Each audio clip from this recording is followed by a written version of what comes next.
What's up, everybody? Dylan Monroy here, talking for US Soccer Plus.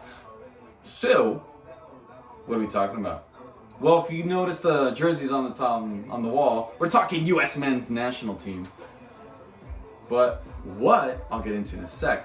Before, please like the video and subscribe to our YouTube channel. I would very much appreciate it. So, moving forward, what are our expectations as U.S. men's national team fans? All right, you've heard it before. I think we're winning 2026. It is destiny written on the walls for 2026. We got our youngest core of golden generation players. You already know the names. You got Dest, you got Pulisic, you got Reyna, you got McKennie, Tout Adams, etc., etc., etc. You know that. But what are my expectations and our expectations for the World Cup and the future?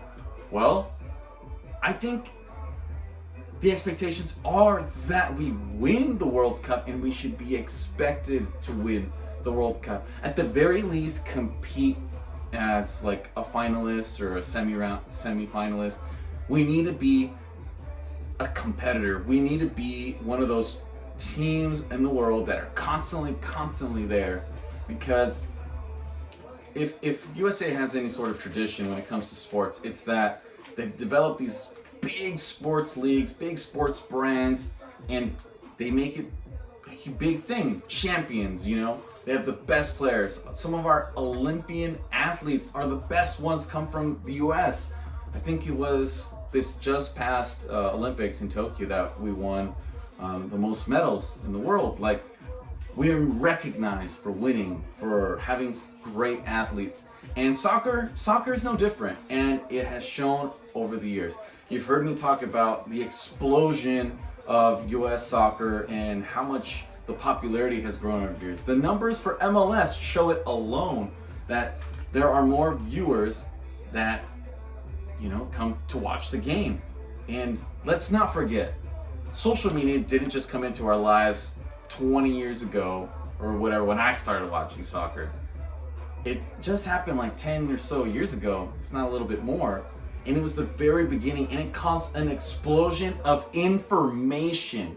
What the internet did back in the 90s, social media blew up to a further extent, especially in sports and soccer, especially. Being the #1 sport all across the world, you can get news anywhere, from any league, from, you know, from right there, moments, to sharing it with your friends, knowing instantaneously who won and who's your favorite Premier League team or whatever it says.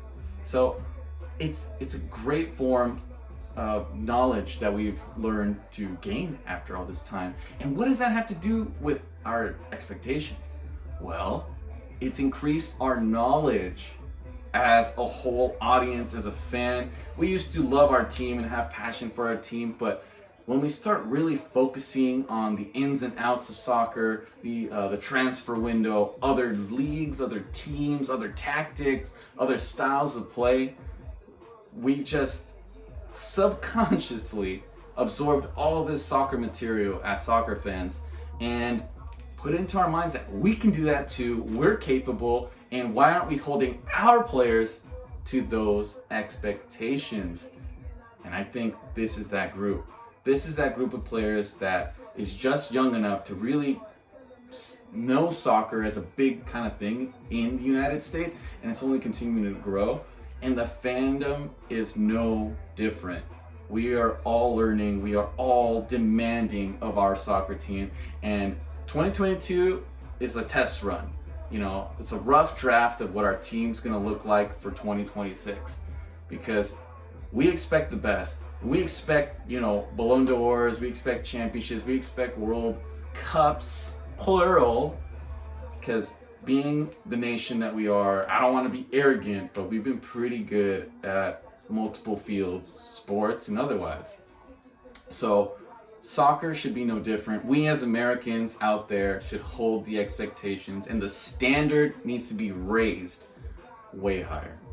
And we're doing that together. So leave a like, comment, DM, subscribe to the YouTube channel, please. And see you next time. Peace out.